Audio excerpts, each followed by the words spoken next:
ยกมือ10 นิ้วกราบนบน้อมยังพระติรัตนเกี่ยวเจ้าตั้ง3 ประการ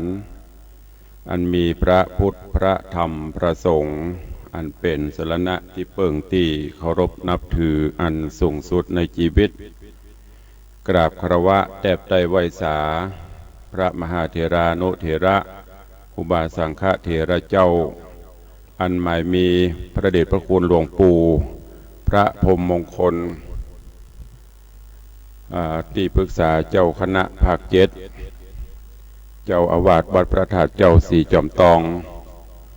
พระเดชพระคุณหลวงพ่อท่านเจ้าคุณพระเทพโกศลที่ปรึกษาเจ้าคณะภาค7เจ้าอาวาสวัดศรีโสดาพระอารามหลวง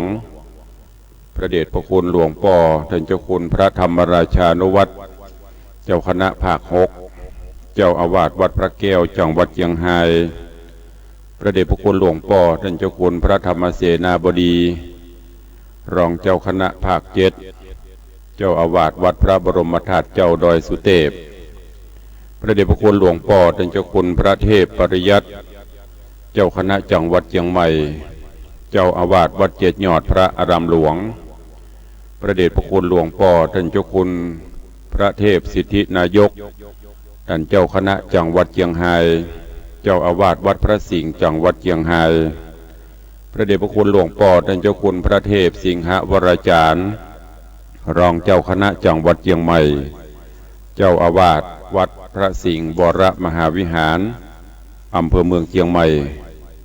พระเดชพระคุณหลวงพ่อท่านเจ้าคุณพระราชรัชมุนีเจ้าคณะอำเภอเมืองเชียงใหม่เจ้าอาวาสวัดสวนดอกพระอารามหลวงอำเภอเมืองเชียงใหม่ตลอดจนพระมหาเถรานุเถระภิกขุสังฆะสามเณรจุตนจุองค์โดยความเคารพขอเจริญสุขเจริญพรปอออกไม่ออกศรัทธาณบุญพุทธศาสนิกชนทุกท่านขอน้อมต้อนรับทุกท่านเข้าสู่รายการมรดกธรรมกำเมืองต่างสถานีวิทยุกระจายเสียงแห่งชาติและสังคมตลอดจนสถานีวิทยุท้องถิ่นจังหวัดเชียงใหม่และสถานีวิทยุชุมชนต่างๆออกอากาศณที่สถานีวัดฝ่ายหินตำบลสุเทพอำเภอเมืองจังหวัดเชียงใหม่ในระบบคลื่นความถี่ FM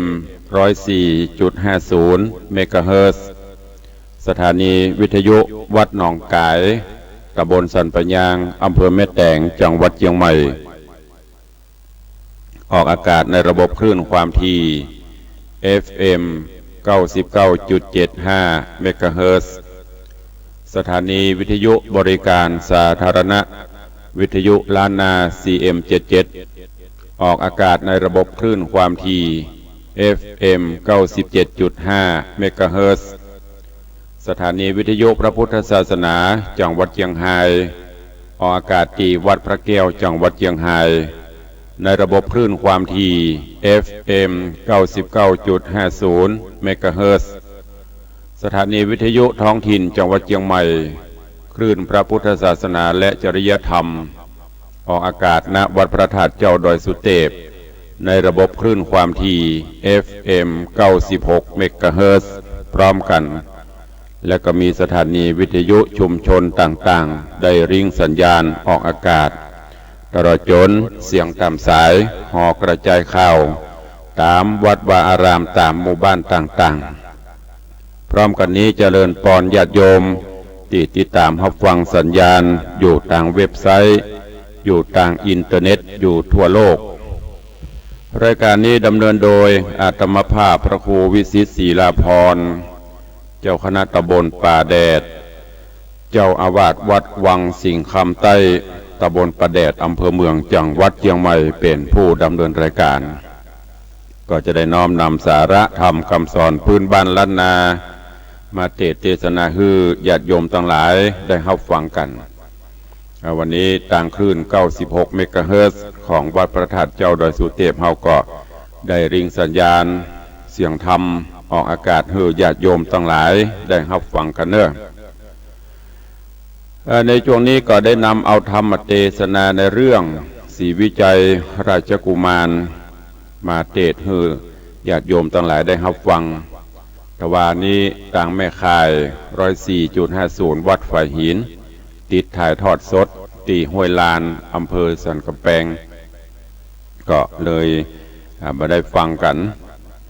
แล้วก็ต่าง96ตัวเจ้าก็ได้นำธรรมะสาระธรรมข่าวสารมาพบมาปะกันวันนี้ก็มาฟังกันต่อในเรื่องของศรีวิจัยราชกุมารในตอนที่แล้วมาถึงอย่างผูกทวนที่7เรื่องราวของในตอนที่แล้วหลังจากที่ศรีวิจัยและศรีวยกาอำลาพ่อฤาษีหลังจากที่ขี่หงโยนมาพักมาจอดมายั้งอยู่ที่อาสลมของพ่อฤาษีปรากฏว่านอนเมื่อคืนมาไฟที่สุมไล่ยุงไล่แมงได้ไหม้ลามไปถึงศาลาถึงหงไหม้ไปหมดก็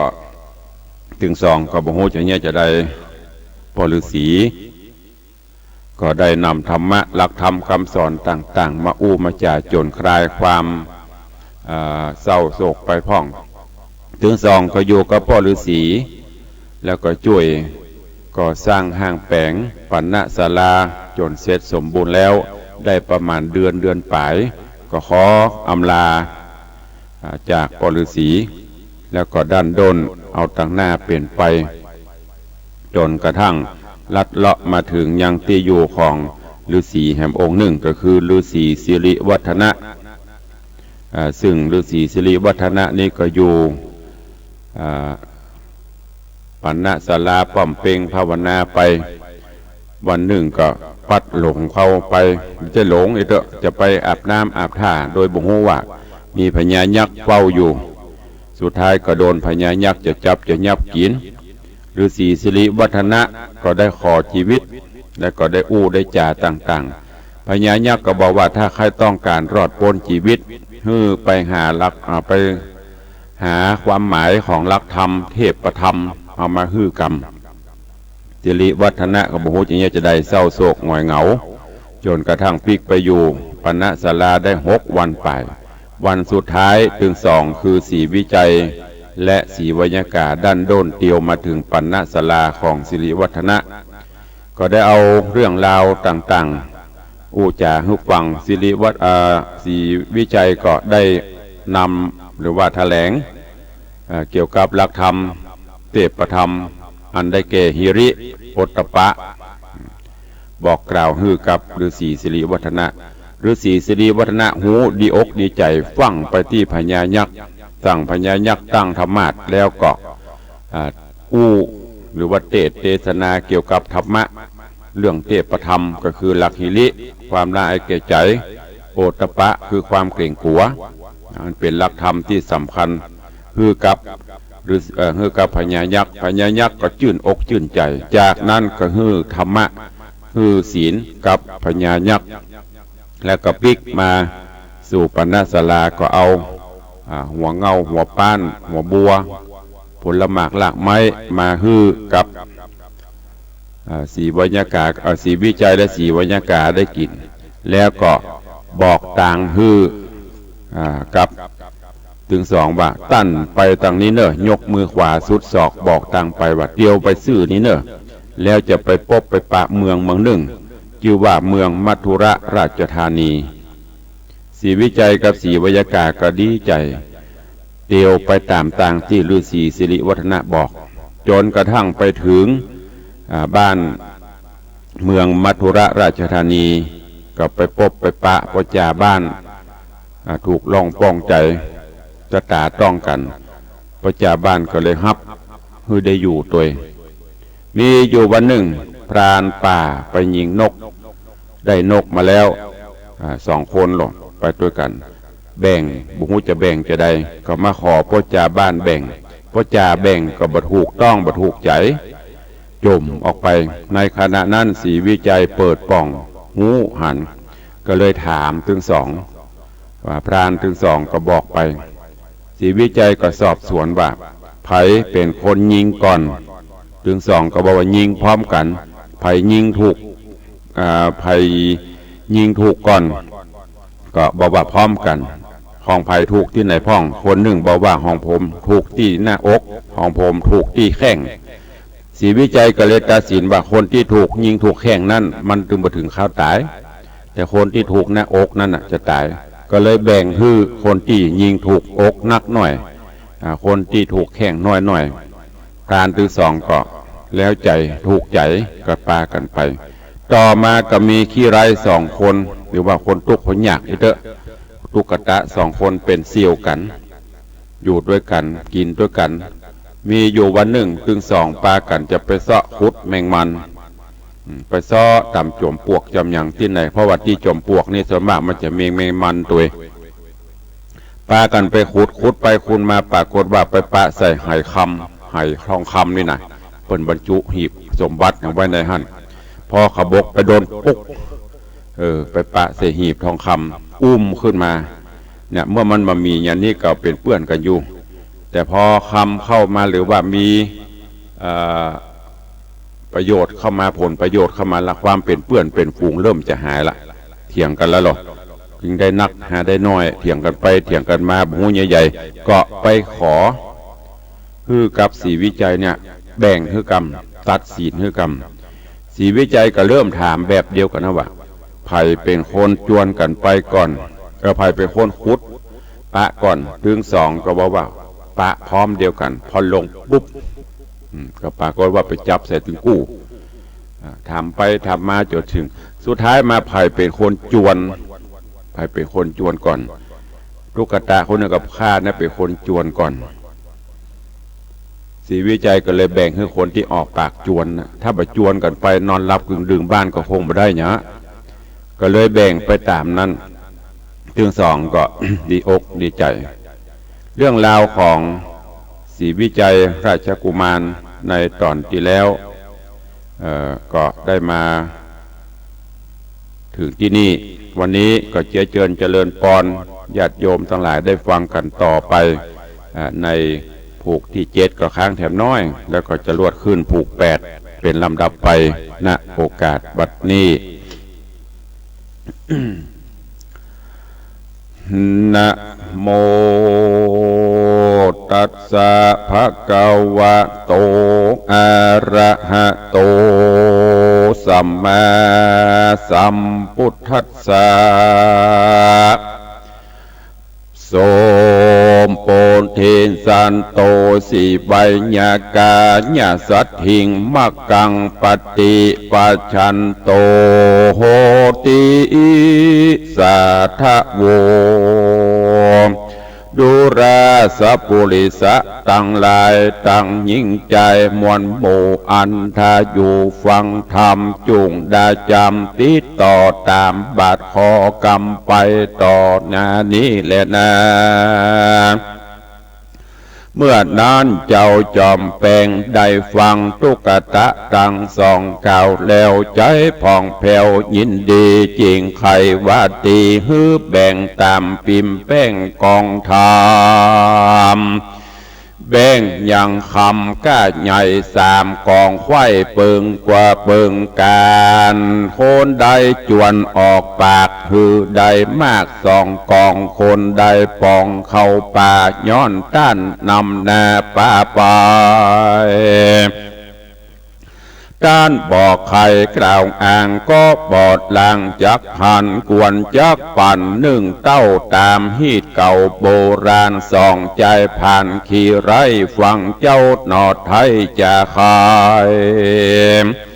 ต่างมีใจโจมจืนปีติตื่นแนะนำยกเอาคำก้าใหญ่นับอ่านได้ปอปานน้อมถวายปานบอดจ้าแก่เจ้าหนอลาบุญมีแล้วก็ลาหนีคืนสู่ยังที่อยู่ภัยมันก็มีหันแลนะโสโพธิสัตโตอันนอโพธิญาณตนองค์อาจกับนางนาฏสีไวยก การปืนป่าตาที่จุจำหายเสียงซ้ำดังอ่อนบ่อาวอนเมื่อยไข่หายปวดไข้หายปวดไข้สวัสดีก็ไขว่าตีกล่าวตานลาจากบ้านไกลกลาจากเกหาที่อยู่เพื่อไปสู่เวียงใจข้ามที่ไหนก็นอนจอดแจงแล้วสอดภายผ่านจับลางวานนั่นใส่ปะบานใหญ่หิมต่างเจ้าบุญขวางถามทีไข่หูตี้ต่างไปเขาก็ไข่เก่าอูเฮือเจ้าหูสับปานจับลางวานนั้นเล่าเข้าป่าเศร้าดงดอยมีแต่หอยแลดจ้างเป็นปากกวางอุกหนากล้วยญาตราดันป่าบ่หันดายิงใจสองบนผาพี่น้องลัดเถื่อนทองดงตันยังมีนายวันหนึ่งใส่เจ้าก็ไปรอดเกาไม้โปสะไหลอันมีใบห้มกวางนกอยู่สั่งแน่น้ำสององค์คำหิวหอดเขาย่างจอดเศร้าสายามนานนายักเท่าอันอยู่เฝ้าโปสะไหลหันหนอจอมไตตั้งกูมาจอดอยู่จอมการก็เรียวปันบ่จากลับเป็ดนาเป็นคนลัดไผ่โซนป่าไม้มาลอดไกลบัดเดียวแสงจ่าเลี้ยวถามเล่าว่าดูราสองหนอดเนาใจยิงสู่ขะนิงเตียวตองไปสู่ห้องเมืองได้ขอจุงไข่กล่าวจี้ฮือแจงทีตามรายหนอมุนีบุญใหญ่บอกกึดไข่สังกา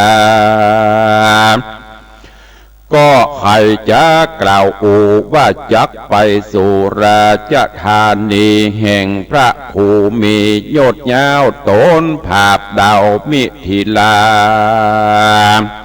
สองเล่าลาลงป่าบ่หูกว่าต่างใดยินตันใจนักแก่จริงจากแว่เศร้าสาการตนอาหูที่ขอกล่าวจี้กองต่างยักโด่งขวางพรายเพศอันเนรมิตเป็ดเป็นโคนหันนอดตัดสะปนยอดซอยกับนางนาดน้อยโสภามีตันหาหลายหลากใครกำใส่ปากเรียวปันมันแสงไข่กำถอยเป็นกำถอยมุสาจีมักกาต่างไตเข้าป่าไม้ดงเขียวว่าต่างนี้เตียวไปหลอดเมืองแก้วยอดราชธานีต่างนี้บ่ดีเตียวไตไผ่ยะใหญ่มีลายยักปุ่มลายหยาบร้ายยกมือซ้ายและขวาว่าต่างซ้ายนี่นาไปฮอดเมืองเกี่ยวยอดเวียงใจตั้งขวาไปเถื่อนท้องบ่รอดห้องราชธานีเจ้าบุญมีกลิ่นกูจุงพร่ำหูตามกำนอหอคำดุมเนาฟังยักเท่าไข่จามบ่สั่งกาสักหยาดก็ปานางนาดสาวสลีรีบลานหนีโยกย้ายไปต่างซ้ายเร็วไวรีบภายพันไว้วองเพื่อใครลอดห้องเวียงใจก็มีหันแหละนาโสโปธิสัตโตอันบาดนอโปธิญาณโตนองอาจ กับนางนาฏสีไวยากาเตียวมากาป่าไม้ตามยักษ์ใหญ่พงไผ่ได้อุบายบอกเล่าเพื่อเหือเจ้าบุญควางตกอยู่กลางป่าไม้มันก็ไล่ตัวกินดอกผู้มินหนุ่มเนารีบไต่เต้าเตียวไปบอดนานเต้าได้แต่ใส่ต่างเตียวไต่ก็มาสุดหายไม่ใหญ่ใหญ่หลายแหล่ตั้งแต่แผ่ตืบตันเป็นเครือวันคุ้มยาพอไปนาเป็นดอยบ่มีหอยเตียวไตแห่งคนโลกไตยิ่งใจเจ้าโบนผายน้อยนาดก็กึดขวาดขะหนิงในว่าคนมาไขก่าวจีหือหูตี้ต่างมาเป็นยักษ์ขาพรายเพศทะแหลงเป็ดเป็นคนใจทาโรนหยาบจ้าใครกาบกว่าเอาตายจริงอุบายบอกเราหือลงเขาแดนดงยักษ์ผีพงบาปใบมันเตี้ยงไล่ตัวมาการพิจารณาเมียนแล้วก็ป่านั่งแก้วโสมสะลีรีบแล่นหนีด้านป่าเอาซื่อนาเป็นไม้ไปเมินลายแต่ใส่จริงปะน้ำใหญ่นาตีเจ้าบุญมีตนองอาจก็ป่านั่งนาดใส่ใจข้ามน้ำไปบ่อจ้าถึงฝั่งกำนาบัดเดียวยักษ์ดงเขียวป่าไม้ก็แล่นไล่ตัวไปมันใส่ใจจักกาบกลืนสวับลงคอหันสองสอบบอดหน่อยเนตรโป้นจากเขตแดนมันอกเป็นควันเอาไม้ย้อนลาบใหญ่นี่กลายน้ำมาลายลายย้อยหยาดพรไม่มาดนำนาเต้าแลตาสั้นพออย่างสองน้อยหนอได้แล้วผ่านภายคืนสู่ยังตีอยู่แดนมันนอคุณทันยอดซอยกับนางนาดน้อยใส่ใจข้ามน้ำไปปนแล้วใจผ่องแผ้วโสมนัสสาก็เสาสายังจอดหือหิวหอดไม่หายแล้วผ่านภายดันป่าเอาซื่อนาเป็นตางด้านโดงขวางป่าไม้นับอ่านได้หลายวันบอดได้หันพรานป่าจับสอดล่ามหาคนนาน้อยใหญ่บ่จวบได้แดนได้จีดงไพรป่าไม้ก็บ่หันดาบก็บ่ได้หันมีหนอบมุนีโยดยาวจริงตันกล่าวใครจามกับราชญาหนอดเนาว่าเฮาจักไต่เต้าเตียวไปต่างดงไพรป่าไม้ไผ่ยะใหญ่มีลายเฮาเตียงตายมวยมังกลางป่ากวางดงดอนจักเตียวจอนไปสู่ยังที่อยู่เดิมมาต่างไกลกลาเตียวตองบ่หูจ้องต่างไปวันตัดใจย่างจอดอยู่เป็นบ่อนเมินนานรอยมีพรานป่าไม้มาลอดไก่เล็งหันหรือคนภายพานสอดลาบบุญด้านป่ามาจูก้อยถามดูที่สันกันหูแน่มันตามรายก้อยพันพาย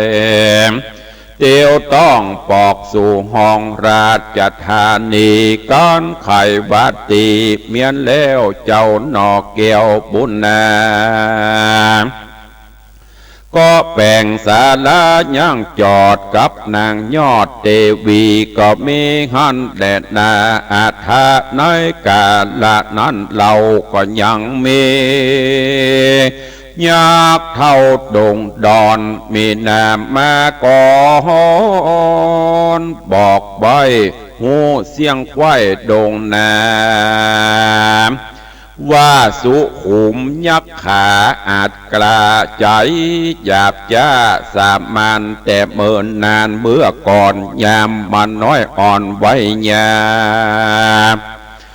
มันไปรุมราอยู่เฝ้าอย่างเจ้าพ่อเจ้าเวสสุวรรณเฝ้าแน่กันอุปถากบอดละพรากถอยเน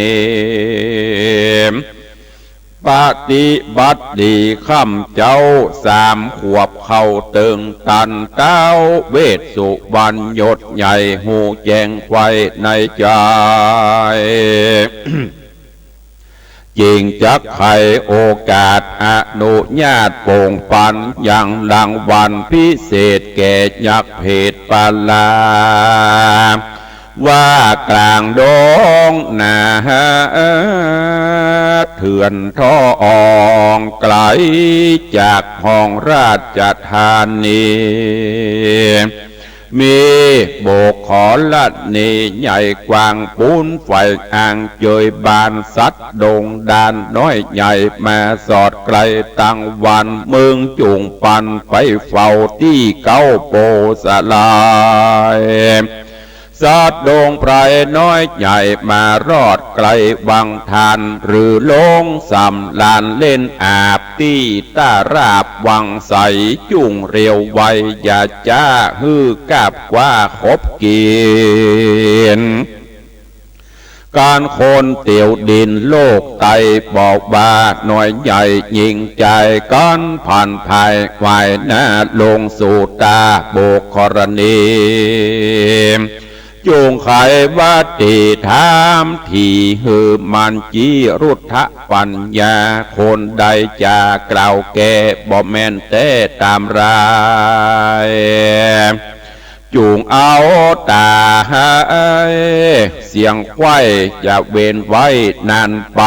กันคนใดกล่าวจี้แม่นตัดตี้กองธรรม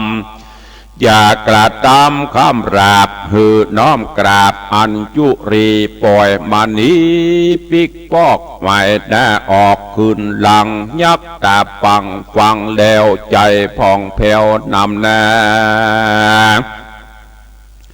กราบวันตากลมเกลาลาเต้าเจ้าเวสสุวรรณปาเมียมันรีบหาวมาสู่ดาวดงนะอยู่หักษาไกลยังสละใหญ่โบกกรณีการสัตว์ดงรีดันสอดพดมารอดวังทานลงสำลานเล่นอาบที่ตาราบวังสายมันเรียวไวบอดจ้ารีบกาบกว่าคบกินเป็นอาจินจะใจบอกขาดได้วันได้ดังจีไพรผู้เท่าพรานป่าเศร้าดงดอนกันเตี้ยวจอนดันป่าลงสู่ตาโบกกรณีมันไขว่าตีกล่าวแสงใครหูแจ้งรุทธปัญญาการว่าจะกล่าวจี้บ่แม่นตี้ตามธรรมมันก็กำแขนลากออกไปจากวังทานเป็นอาหารเลี้ยงใส่พดเสียงไข้เร็วไวแต่นั้นไปหน้าเมินเนิ่นจะหลายปีจุมเสือมีแลดจางสัตว์ปากวางดงดอนจังหวัดเนจรพรานป่าอันสอดลาดดงไพรบ่มีไผเตี้ยวสอดพดไปลอดแดนมารยังมีบ้านเรื่องใส่ยักน้อยใหญ่หลวงลายได้ผ่านภายมวลหมู่ไปจุ่มหนุ่มอยู่แดนใด เมียมันก็ไปบอดจ่าเพื่อพร้อมแน่จอมกันฮือเมียมันอยู่เฝ้าแดนตัวเรา7 วันก็มีหันแลนะส่วนลานจะกุมารหนุ่มเนานอพระเจ้าบุญนาแปลงศาลายังจอดกับนางยอดมุนีกลางดงรีป่าไม้ดังกล่าวไว้ไปหลังอัฏฐะยังไปแจงพระจริงแสงเทศนาว่าโสราจะอุมาโลดังนี้เป็นตนภิกขเวดูราภิกขุตั้งหลายอันเป็นสายอริยญาติเยือนักปราชญ์ทะรงญาณส่วนราชกุมารหนุ่มเนานอพระเจ้าบุญนาการแปลงศาลายังจอดอยู่ในบ่อนดงกว้างก็คือนางนาดน้องนั่งอยู่ห้องภายในแล้วจะใครต่อถอยบัดดูรานางยอดซอยสายสะดีนางยานีหลีกลี่ไปสู่ที่แดนใดพี่จากไปสะใสอย่างลูกไม้หัวมันแม่ยืนปั่นน้องเนากินต่างเขาไงแรงขอจอมแปลงกลิ่นกูโอดใจอยู่ไปในพี่จักไปบ่จ้าจากรีบไหวหน้าคืนมาเจียนจาเบี้ยนเดวต้นตนนอเกี่ยวคำใจก็ผ่านภายเตียวตองเข้าสู่ห้องโดงไพรก้อยเตียวไปจะใจเก็บลูกไม้ผ่าลาก็มีหันแหละนาลูกไม้นาอันมีต่างๆนานาหลายอย่างตามปากวางดงดำคือหมากม่วงคำสุกแหมปานดังแก้มสาวจีกล้วยสุกดีเครือใหญ่หมากนุนใจสามานจานจะรสบานยื่นจ้อยหมากไฟห้อยเป็นสายโยมปูลายกิ่งก้อมหมากทางน้อมจูดินนกซับกินอิ่มต้องแล้วกูห้องคานคานเสียงเนื้องนันระร่วนฟังแล้วม่วนลืมเมืองเจ้าบนเรืองยศใหญ่เก็บลูกไม้ตามใจแลพอไปนะซ้ำงามกว่าไปหลังรีบไปยังต้นไม้ก้อยเลือกใส่โดยไปบทนานเต้าใดเต้ใส่ก็ไปรอดสละใหญ่โบกกรณีดอกบัวมีลายแหล่พงกลี้แผ่บานงามโตนใจลำหันแล้วใจผ่องแผ้วเลือดลายข้านิ่งมาจักอาบหือสาลาบกาญาก็ไกลกลาบอดจ้าลงสู่ตาโบกกรณีก็มีหันแลนาเนติตังขีญาสังวันนาวิเศษจะห้องเหตุธรรมเตกรรมสอนสีวิจัยราชกุมารผูกพวนที่8 ตอน 1ก็บังโกมโสเรสเดช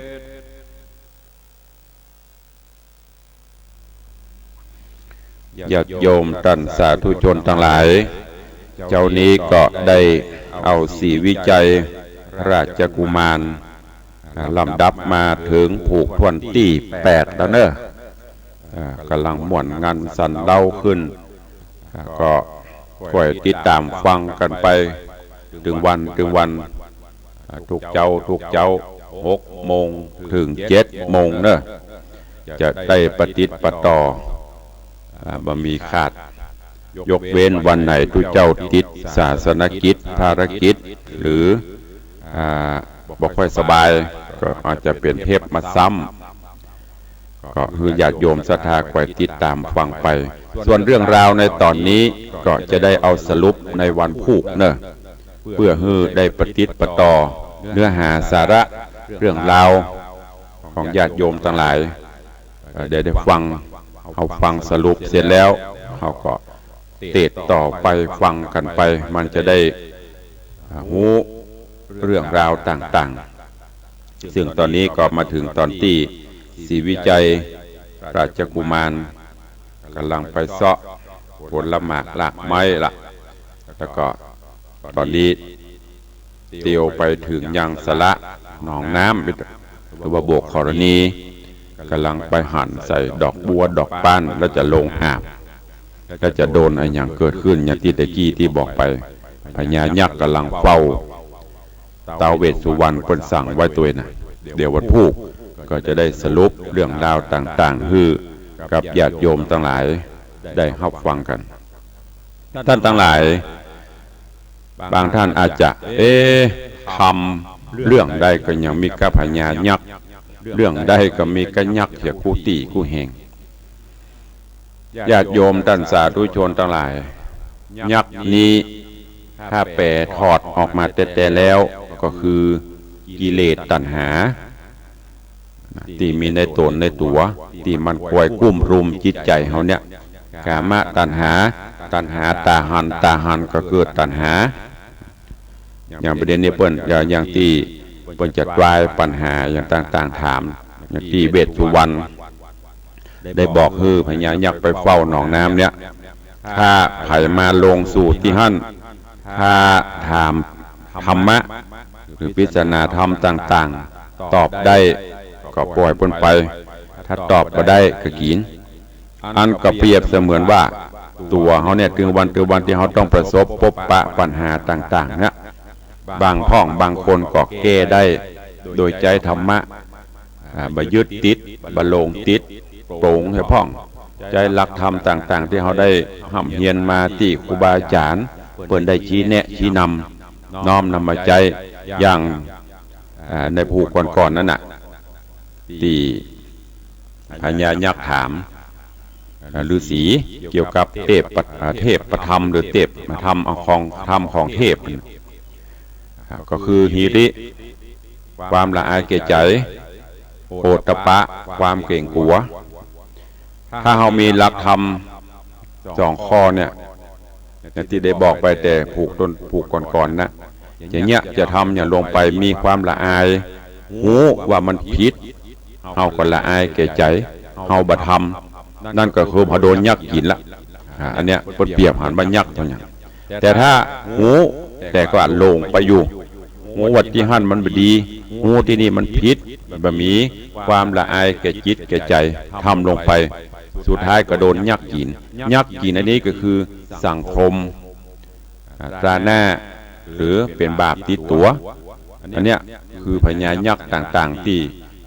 คอยจะคบกินเฮาก็คือกิเลสตัณหาต่างๆนานาเนี่ยญาติโยมทั้งหลายคำเดียวกับยักษ์ตัวนั้นขึ้นมาคบก็เดียวกับยักษ์ตัวนี้จะขึ้นมากินเพราะใน24 ชั่วโมงเนี่ยสายตาเฮาจะหันสปะสปันดีก็มีบ่ดีก็มีหูก็เช่นเดียวกันได้ยินหมดตึงเสียงสรรเสริญตึงเสียงนินทาตึงเสียงว่าให้มันจะเข้ามาทุกทิศถ้าหากว่าเฮามีธรรมะข่มจิตข่มใจเฮาก็จะรอดพ้นบ่มีกิเลสตัณหามาข่มจิตข่มใจเฮาแต่ถ้าเฮามีธรรมะข่มจิตข่มใจไว้ได้ยินอย่างน้อยหูอย่างน้อยกับปึ้งโกรธะโทสะโกรธะเกิดขึ้นมีโทสะความโกรธขึ้นสุดท้ายมายักษ์ก็กินไปตีปนกาไปทำร้ายปนกาก็ต้องไปโดนคอกก็ต้องไปโดนทันทกรรมเนี่ยคือยักษ์ต่างๆไล่ตะคุบเฮาเพราะฉะนั้นญาติโยมทั้งหลายจะต้องมีหลักศีลหลักธรรมน้อมนำมาประพฤติปฏิบัติเนอะถ้าเวลาทำการทำงานก็คือมีหลักธรรม2 ประการก็คือสติสัมปชัญญะมีความหู้ตนหู้ตัวอยู่เสมอ อย่างจะเกิดดังใดก็คือมีสติหยุดควบคุมรู้ตัวอยู่ตลอดถ้าหากว่าปฏิบัติตนปฏิบัติตัวอยู่แล้วเป็นนั่นเป็นนี้มีตำแหน่งมีหน้าที่บอกว่าจะเป็นป่อเป็นแม่เป็นครูบาอาจารย์เป็นข้าราชการทหารตำรวจเป็นตู้เจ้าพระสงฆ์องค์เนรเป็นอะไรอย่างก็จ้างก็คือมีหลักธรรมอันเนี้ยคือหิริ โอตตัปปะเอามาประพฤติปฏิบัติถ้ามีหิริมีโอตตัปปะมีความละอายแก่ใจมีความเกรงกลัวต่อผลกรรมผลบาปที่จะเกิดขึ้นควบคุมตัวเฮาอันนั้นแหละเฮาจะอยู่กันจะป้นจากเงื้อมมือของยักษ์บอกว่าจะเป็นยักษ์ตัวใดจะมีฤทธิ์ปานใดก็เนี่ยอย่างเฮาบ่ได้เนอะขอฝากเป็นธรรมะในเรื่องของศรีวิจัยให้ญาติโยมทั้งหลายเดี๋ยววันพุธก็ฟังกันต่อไปเนอะวันนี้ก่อนจบรายการในเจ้าวันนี้แล้วก็รวดแจ้งให้พี่น้องญาติโยมญาติธรรมทาง96เนอะวันเสาร์นี่รายการของทุกเจ้าออกทาง96ในเวลา 10 โมงถึง 11 โมงแต่เนื่องจากวันนี้มีศาสนกิจงานทำบุญยกพระขึ้นแท่นอุโบสถของวัดป่าเป้าดอกตำบลประแดดถึงก็เป็นวัดในตำบลก็จำเป็นต้องไปปฏิบัติศาสนกิจเพราะฉะนั้นช่วงวันนี้วันเสาร์ก็ยกยอดไปเป็นวันอื่นเนอะแต่ว่าก็เทศทุกปีวุฒิชาติมอบถวายเวลา2 ชั่วโมงปรากฏว่าเทศไปเรื่องชูชกกำลังห้ามเรื่องหมามา32 ตัวมา45 ตัวปรากฏว่าหมาได้ไปครบไฟแต่ไฟฟ้าดับเลยเริ่มได้ออกสกรรมจบไปโดยอันเนอะเจริญพรไม่ได้อยู่กำลังแจ้งรายการฟังรายการอยู่ก่อนอ่ะก็น่ะบอกว่าวันนี้ไม่ได้อยู่เพราะไม่ได้จัดแล้วเดี๋ยวจะไปถ้าอยู่ช่วงบ่ายพุทธโยมหลังจากฉันเพลเสร็จพุทธะจะอย่างจ้า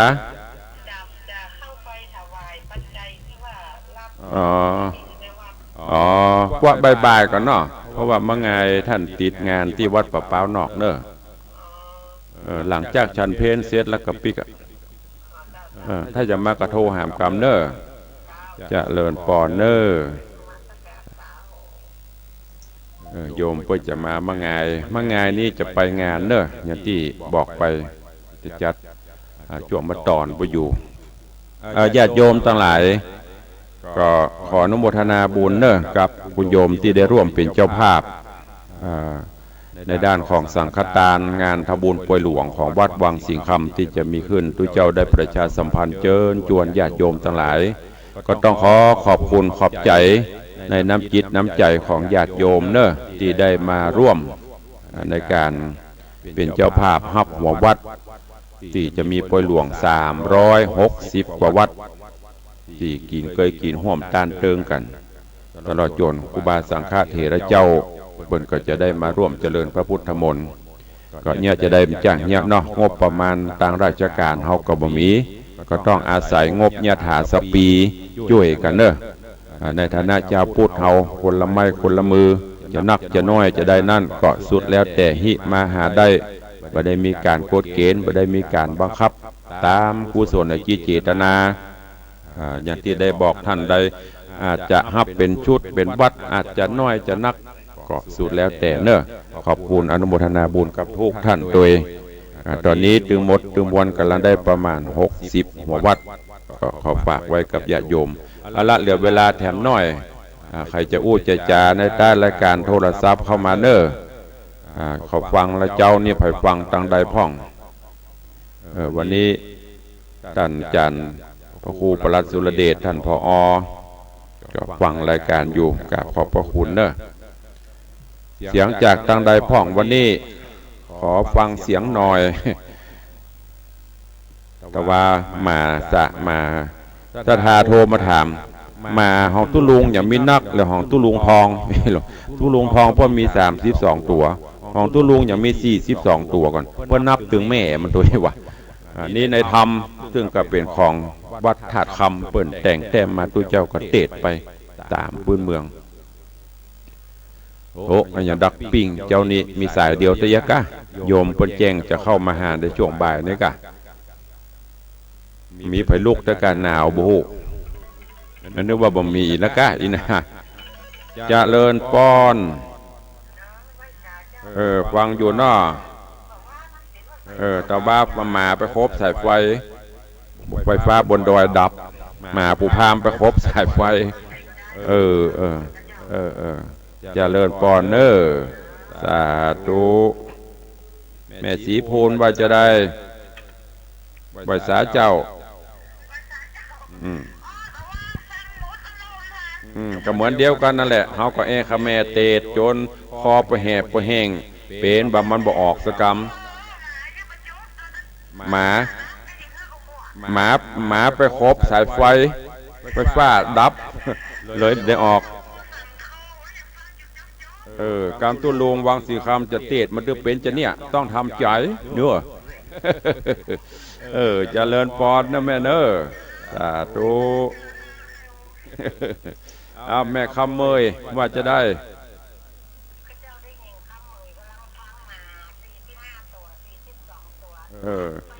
ตัวละร้อยเนอะเจริญปอนนะแม่เนอม่วนก็หอมกันทำไปเนอะเจ้าละสาวบ่ายละสาวค่ำละสาวขอบคุณนะแม่เนอเจริญปอนฟังอยู่แล้วซ้อมกันทำแล้วยังเจ้าสาวบาทโมทนาสาธุเนอเจริญปอนเอาละนอกเวลาหมดเวลาเดี๋ยวใครจะอู้ตัวก็หลังไม่เนอวันนี้ขอกราบขอบพระคุณกับท่านผู้อำนวยการทุกสถานีเจ้าหน้าที่ผู้จ้างเทคนิคทุกท่านวันนี้ขอบคุณญาติโยมที่ติดตามรับฟังเนอ